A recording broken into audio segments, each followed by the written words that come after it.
when I come down. Alongside Chris Singleton, I'm John Chumby, and it's going to be a hot one out there, Singy. Temperatures in the 90s right now around first pitch. Yeah, Boog, some players love this heat. They feel like there's no fear attacking the base. So just about set now, and towing the slab, Shota Imanaga. What's the scouting report on him? It's got that splitter, and it's a pitch that swings and misses, come fast, and they come often. Very difficult to pick up out of his hand.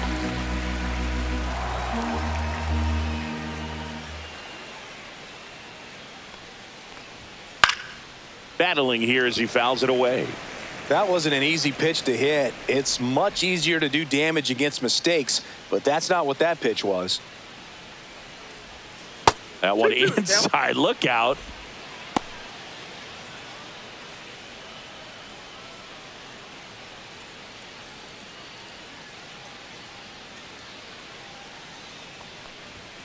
And he couldn't hold back. He's rung up on strikes. And at the plate for Miami, Jesus Sanchez.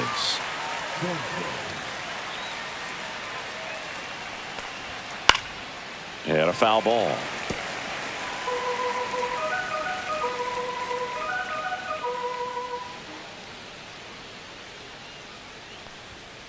Fights that one away. Still 1-2. One out, bases empty.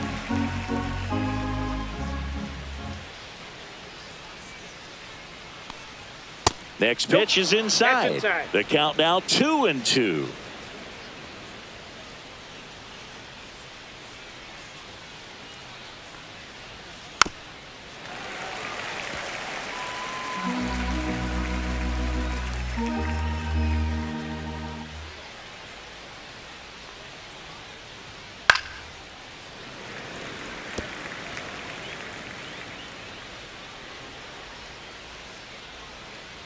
One down, base is empty.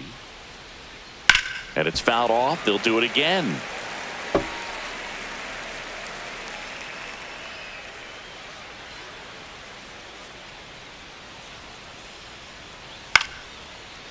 Liner, base hit. So they get a man aboard with a one-out single. Showed a lot of fight with 2 strikes in that AB. That's one of those things where, as a hitter, you kind of feel like you were due for something like that to drop in for you, no matter how good or bad you've been swinging the bat as of late. And he just fought it off and dropped it in there perfectly. And here is Otto Lopez. Late swing, fouled off.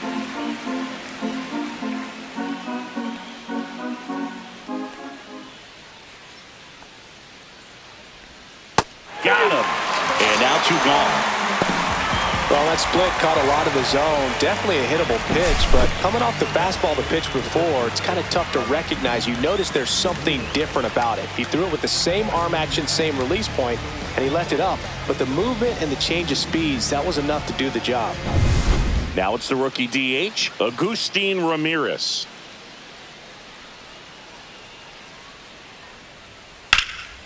In the air, right side. And that is that. One left for Miami. Now the Cubbies. Here's the veteran outfielder, Ian Happ. Cubs made Ian Happ a first-round pick in 2015. He played at the University of Cincinnati as an infielder. Played a little bit of outfield, but a guy in 2022. What a year, Chris. Both an all-star and a Gold Glover. Yeah, and wins that Gold Glove as a left fielder, and it's a guy that was a pretty good center fielder as well. But, you know, one of the things for him is just being able to be in the same spot every day. I think it increases the comfort level and allows that athletic ability to really shine. So here's Kyle Tucker now. That one is absolutely belted.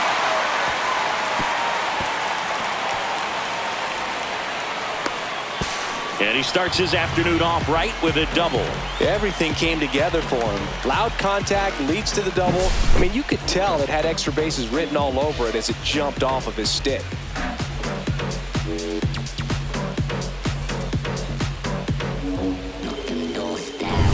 So the go-ahead run in scoring position. So up now for Chicago, Seiya Suzuki. Swing and a miss, and that one missed by a ton. 1 ball, 2 strikes.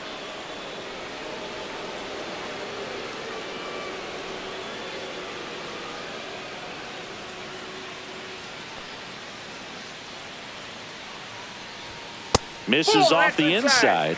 2 balls, 2 strikes the count.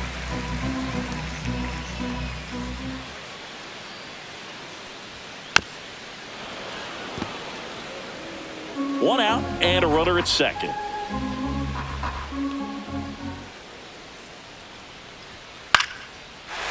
Slice the other way. That's a base hit. Rounds third, headed for the plate. He will score, and the Cubs take the lead. And it's an RBI single, 1-0. We don't see this a whole lot anymore where hitters with 2 strikes are willing to shorten up, tighten up, and try to hit the ball back up the middle other way. He was trying to hit that hole, I believe. Very good at bat with 2 strikes. And the batter now, Michael Busch. That one finds the corner. That is strike 2. 2 strikes.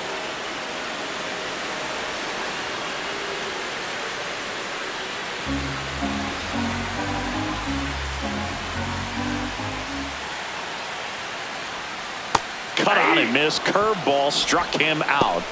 Got away with that curveball, no doubt about it. It passed right through the heart of the strike zone, and he just couldn't get the bat on it. When you strike out on one like that, that's when you start having conversations with yourself, and they're not usually very friendly.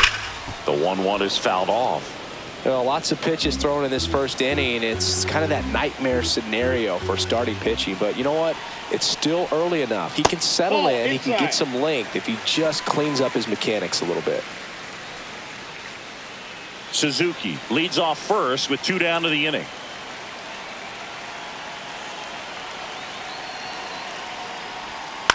Ground ball right side. It squirts through. They stop the lead runner at second. Now 2 on with 2 outs. Nico Horner will come up to hit.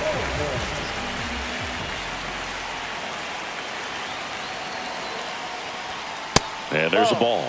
At this point, the clean inning is over. Got to settle in, focus on the hitter, and get out of it with minimal damage. 2 outs. Couple of base runners at first and second. Hot shot to first base, and he snags it to end the inning.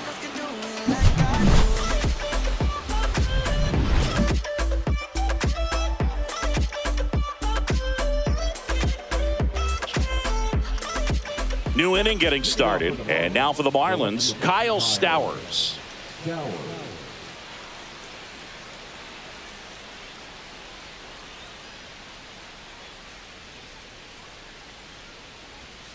Next pitch misses. Now 2 balls and a strike. This hitter's looking for a fastball, but I'm not sure he's going to get one. Pitcher doesn't have to challenge him. If he feels better about his off-speed secondary stuff, then stay with it. Line drive. That's a hit. And a good start to the inning.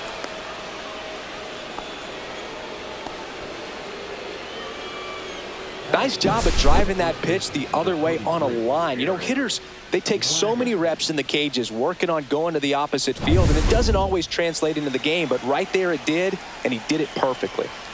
Eric Wagaman will hit next. That's a strike across the top of the zone.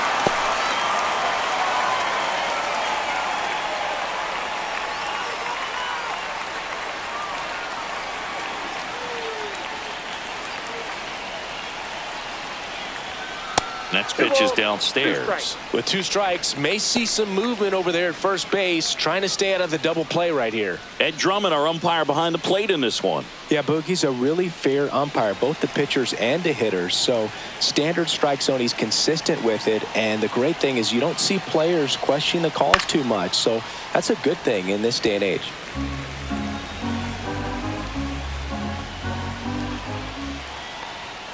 Cuts and misses. It's a strikeout.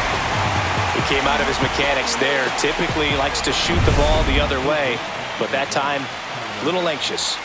Here's the third baseman, Connor Norby. Hit on the ground, might be 2. Over to Swanson. He turns it over to first. Safe.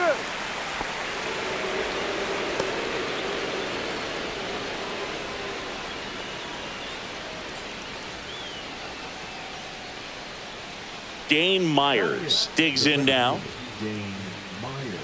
Tying run is at first here at the top of the second. Now snap throw to first. And he's out. And they got him. That ends the inning. After an inning and a half, it's 1-0.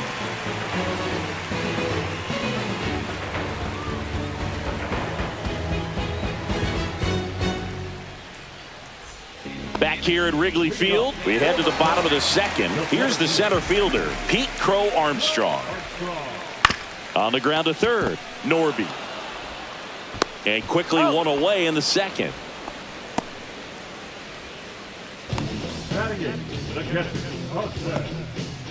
And now the batter is Carson Kelly.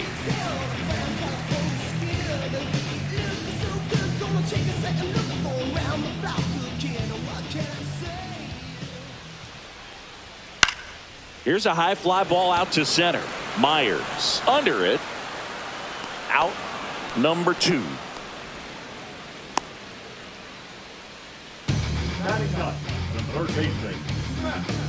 Two down, bases empty.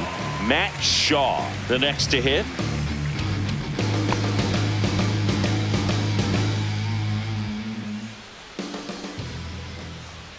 Swings through that one for strike 2. It's amazing to look up and see 88 miles per hour on that changeup. Back in the day, that was a pretty good fastball. But with high velocities these days, that speed differential is right where it needs to be.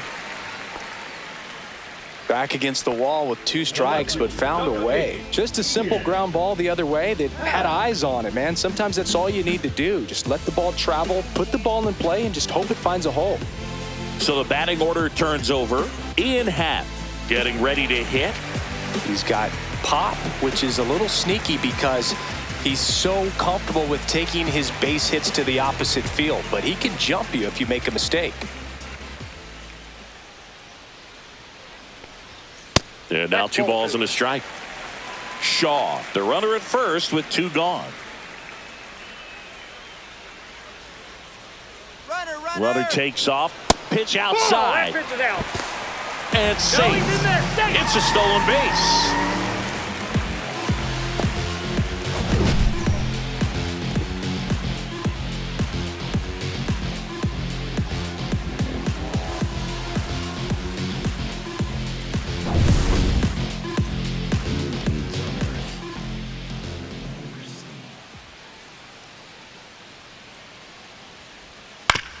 Right back to him on the mound. Fires over to first. That's the 3rd out. 1 hit, 1 left. We played 2 full. It's the Cubs 1 and the Marlins nothing.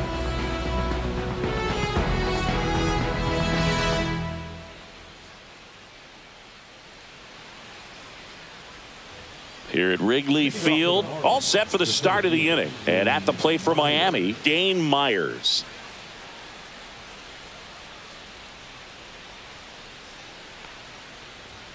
And now the count 1-2 after the swing and the miss.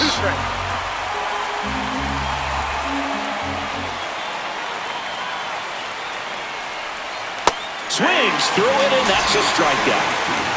That's about as nasty of a splitter as you'll come across, especially in terms of movement. I mean, that thing tumbles out of his hand and just drops off the table at the last moment. If he keeps it down, it's just so tough to put wood on.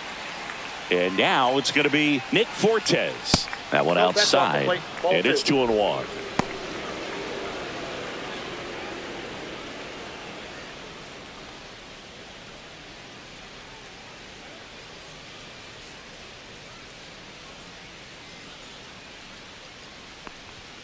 Check swing. Did he go? Yes, he did.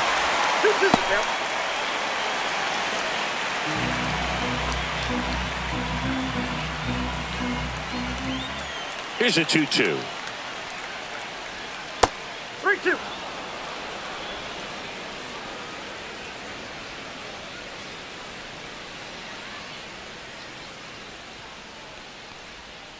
Fouled off the plate. They'll do it again.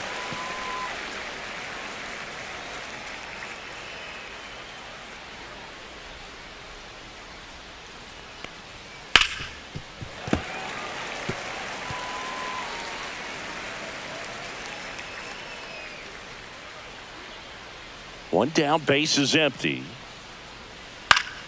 Fouled off, and they'll do it again. Ninth pitch of the at-bat due next.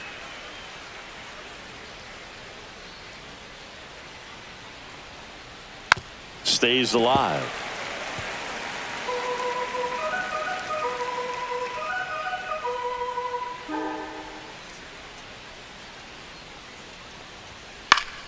Foul. We'll see another payoff pitch. I wouldn't throw him another breaking ball. Try to go again with the fastball, slightly elevated. He just is having a hard time catching up. Foul ball, and it remains a full count. Well, having such a tough time putting him away. 6 foul balls in a row. Man, what a battle. Strike 3, and that's 2 in a row. Oh, nothing too fancy on the strikeout pitch right there. Just a low 90s fastball, and I'm not sure he was trying to challenge him, but that's pretty much what happened. Very hittable location, but he found a way to just get it by him.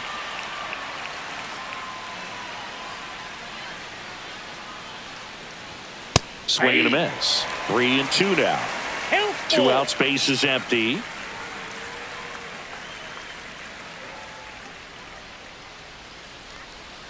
Fans another, and that's 3 straight strikeouts. Impeccable command in that one. 3 batters, 3 strikeouts. That's electric stuff out there on the mound.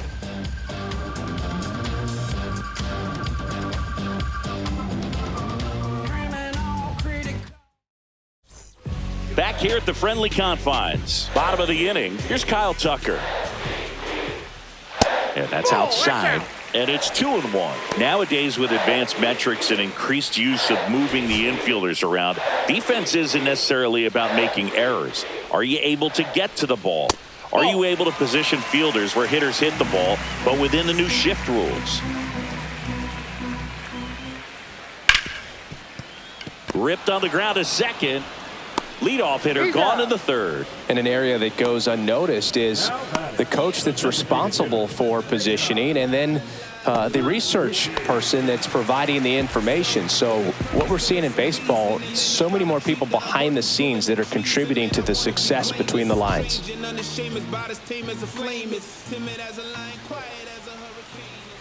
Back when you played, it wasn't the empirical data we have now. It was a guy with a ruler and a diamond taking a colored pencil and drawing a line where he thought someone had hit the ball, right?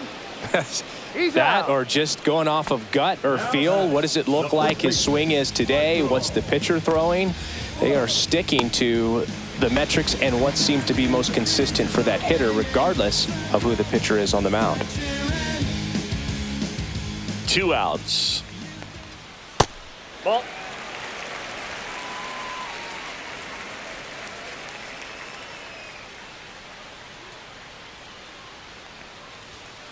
On the ground right side. Fair ball.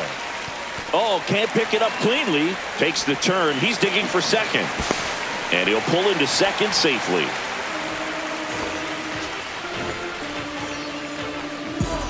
Dansby Swanson is going to get a chance to hit.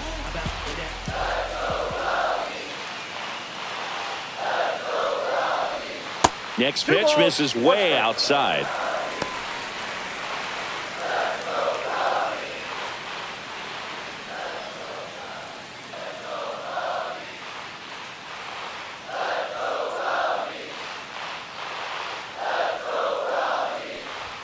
Got the bat going too soon. It's strike 2. 2 strikes. Bush at second with 2 down. To the right side, and that's foul.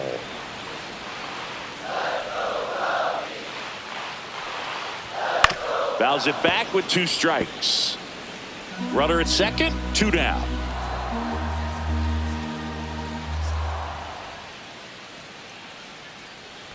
Swing and a miss. That one in the dirt.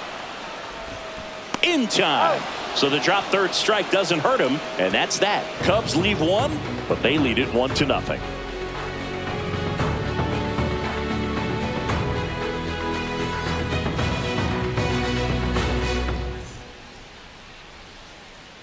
And we're back. Start of the 4th. Now the number 2 hitter, Jesus Sanchez.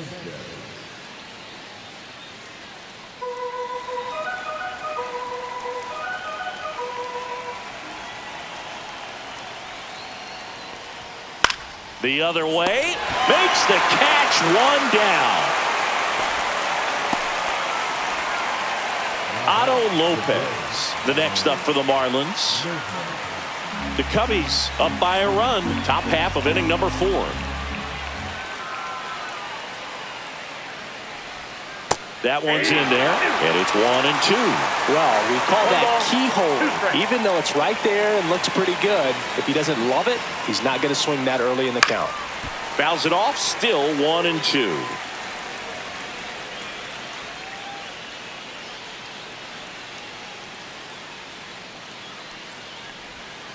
And a swing and a miss. Down on strikes. Picks up strikeout number 7. Just absolutely rolling on the mound. He's looking very much on his game in the early parts of this one, Boog. Fully on the attack with these hitters. That's 7 strikeouts already, so he's got a good pace going, no doubt. Agustin Ramirez will hit next. 2 down, nobody on. And it's fouled away.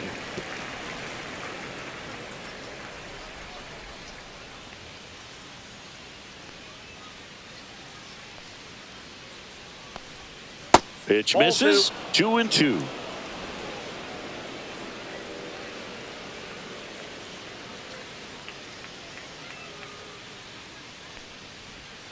Got him swinging. Nothing doing for the Marlins. They're down 1-0.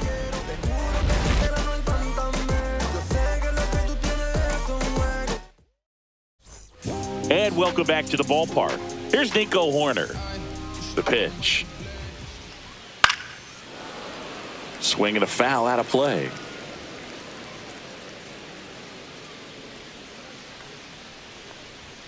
That one just misses. Really good take, especially with 2 strikes. Swing and a miss. 98 miles per hour on the gun. Well, I love to see guys compete, and I know he's frustrated that he wasn't able to do anything with that pitch. You see it so well, but you have to respect the upper 90s velocity. Man, it is hard to catch up to.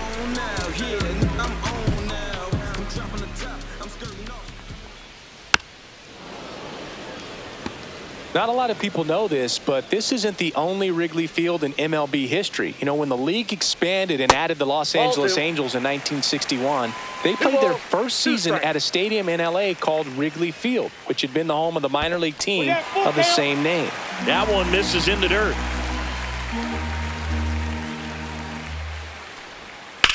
Hard hit down the line and left. And foul ball. Base is empty, 1 away. We're here in the bottom of the 4th. Swing and a ground ball, base hit right field. Love how he became a really tough out with 2 strikes right there. He kind of rolled over on this pitch a little bit, but he got enough behind it to shoot it through for a knock. And you'll take that anytime you can get him to find a hole. And now they've got some speed on first, so we'll see if they try to get him into motion. Digging in, Carson Kelly. That one fouled off.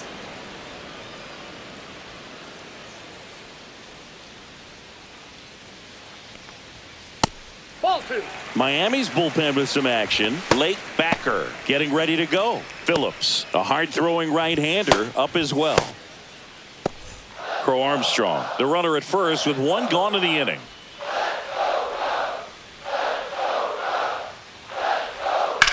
That's to third.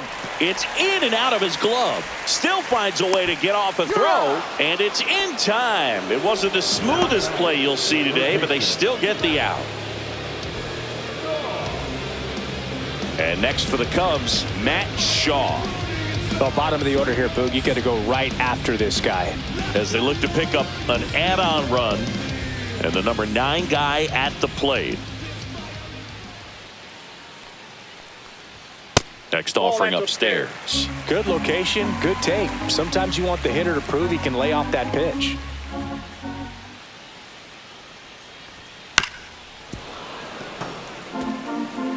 Two outs and 1 in scoring position.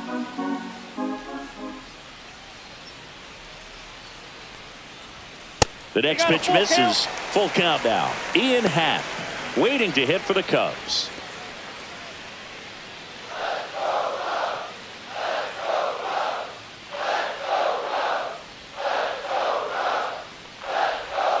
So now 2 on and 2 outs. Well, a breaking ball in that 3-2 count kind of tells you that that's the pitch he has the most confidence in right now. Just couldn't find the strike zone. Back to the leadoff spot in the Cubs lineup. Ian Happ up to hit.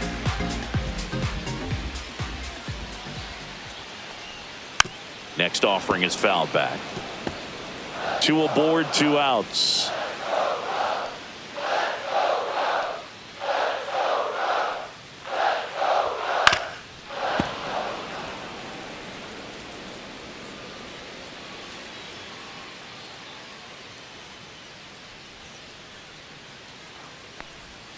Swing and a miss. Struck him out.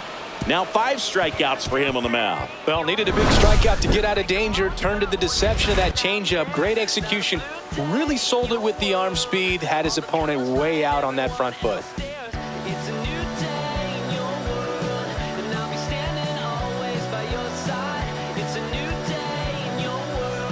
Back here at Wrigley Field, now the left fielder, Kyle Stowers. The left fielder, Kyle Stowers.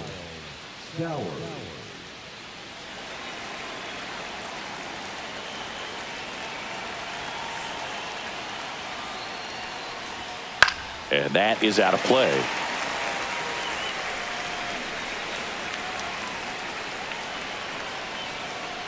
Looking to get the tying run on base. Hacks and misses. It's a strikeout. Well, he's on a great run of strikeouts and showing excellent control and command, not walking opposing batters. You know, this offense, they've got to find a way to break his rhythm. Put the bat on the ball, maybe try to bunt for a base hit, get him off the mound, moving around, step out, something to interrupt his timing because he's coming right after these guys. Now it's going to be Eric Wagaman. And there's the strike.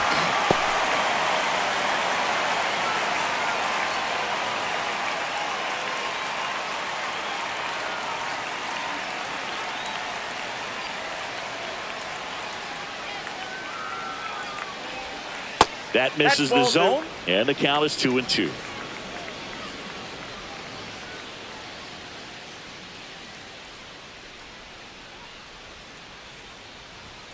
Making 4 strikeouts in a row, just cruising along. Now at 10 Ks with still a few innings left, so expect him to add on to that total. And, you know, pitchers are looking to have a strikeout per inning. I mean, that's excellent work. The way it looks now, I mean, he's going to have a better rate than that in this one. So really good stuff working on the mound in this one. Connor Norby digs in now.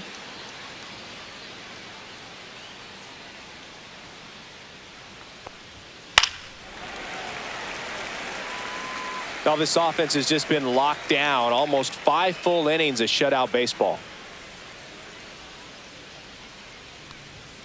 Got him looking. And he strikes out the side for the 3rd time today. And 1-2-3 go the Marlins. They still trail 1-0.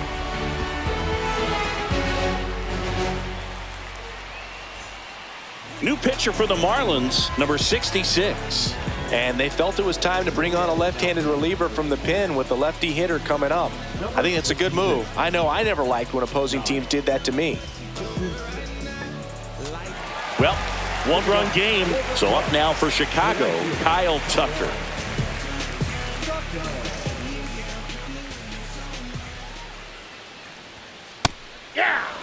Well, that's really the money spot, down and away. If you can locate that consistently, it's going to be real tough for hitters to square that up. That's what you love to see relievers do coming out of that bullpen. Hit in the air, left field. Norby sizing this one up. Nabs it. 1 away. Now that's the designated hitter. And up next for Chicago, Seiya Suzuki. And then if I retreat, then I'm worth is pulling the trees, and man, I want to be blameless. Strange and unashamed. Next offering in there for a strike. 2 balls, 2 strikes.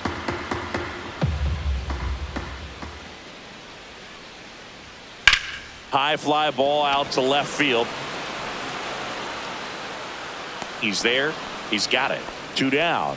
Just pulled off of it a little bit right there. That front shoulder coming open instead of staying closed.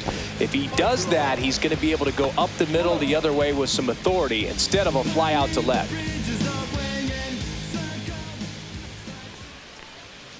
Next offering is down low.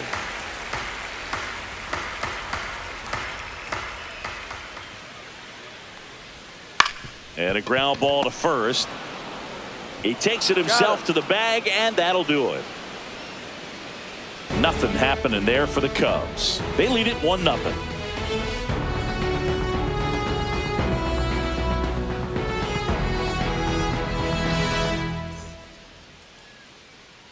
On the north side of Chicago, John Sciambi and Chris Singleton all set for the top of the 6th. And now the center fielder, Dane Myers. That one in for a strike, 2-2. Double-barreled action in the bullpen. Daniel Palencia up and throwing for manager Craig Counsell. Brazier getting cranked up as well.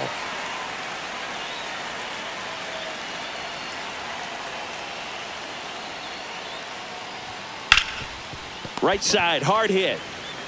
And he handles it himself for the out. Those plays can be tricky. They're routine, but that doesn't mean it's always going to be smooth. He delivered a good play right there. And here's the catcher, Nick Fortes.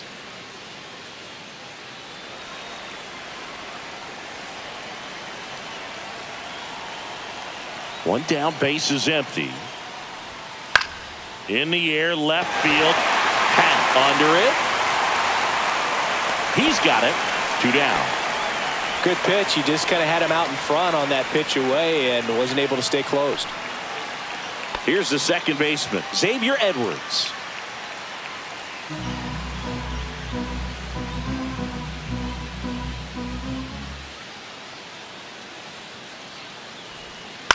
On the ground to the left, Swanson fires across the diamond. That ends the frame. Make it 6 shutout innings for him out there now. It's the bottom of the 6th. Swanson digs in.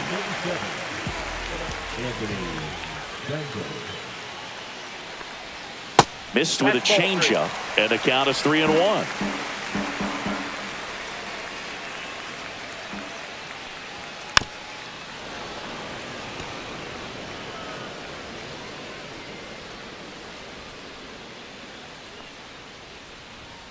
Swings through that one. It's a strikeout.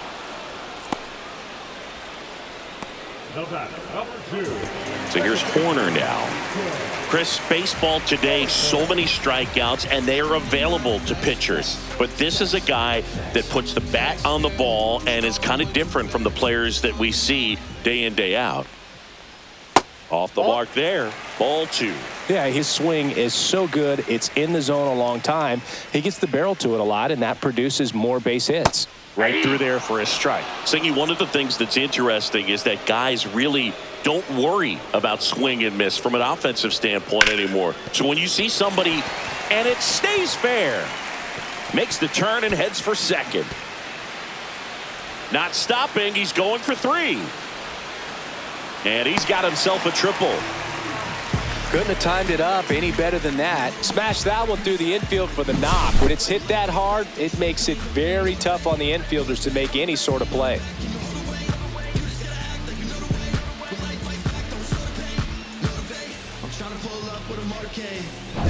Pete Crow Armstrong, the next Cub to hit.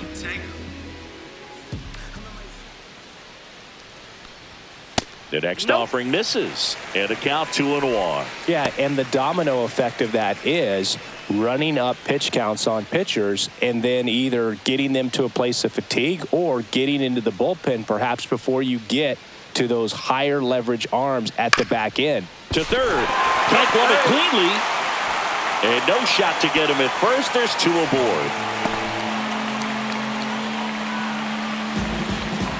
Runners in the corners here, 1 away. Here's the catcher, Carson Kelly. One of the things that Jim Leland used to say when I was broadcasting with the Marlins, the longer a plate appearance goes for a batter, the more likely it is that something good will happen for the hitter. First and third, 1 down. And that's in the dirt. Yeah, and I figured you would get Katse into this because you had a free dinner at his house the other night. That is true. Grounder might be 2. There's 1. Return throw to first. Got him. Double play. And that'll do it. So it's no runs, 2 hits, no errors, and 1 left on. We're through 6 full. It's the Cubs. So the closer summoned from the bullpen, Daniel Palencia. Save opportunity for him right here, and he's their guy. Time to lock this one down and get out of here with the W. 2 strikes. Here's a 1-2. And that's downstairs and outside. They tried to get him to go, chase the pitch down and away, but he wouldn't bite. And that one in the air center field. Pulls it down and he makes the catch. 1 up, 1 down. Otto Lopez, the next up for the Marlins. This one popped up. Foul ground, first base side. Has room, and he makes the catch.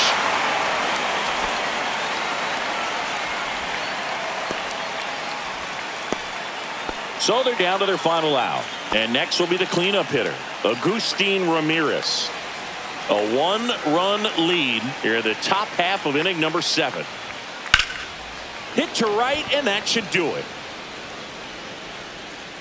He's got it. Ball game. And the Cubs claim the win here behind some great pitching and defense. Well, this one was all about the pitching and defense. Outstanding job of the pitchers, really attacking hitters, trusting what the catcher was putting down.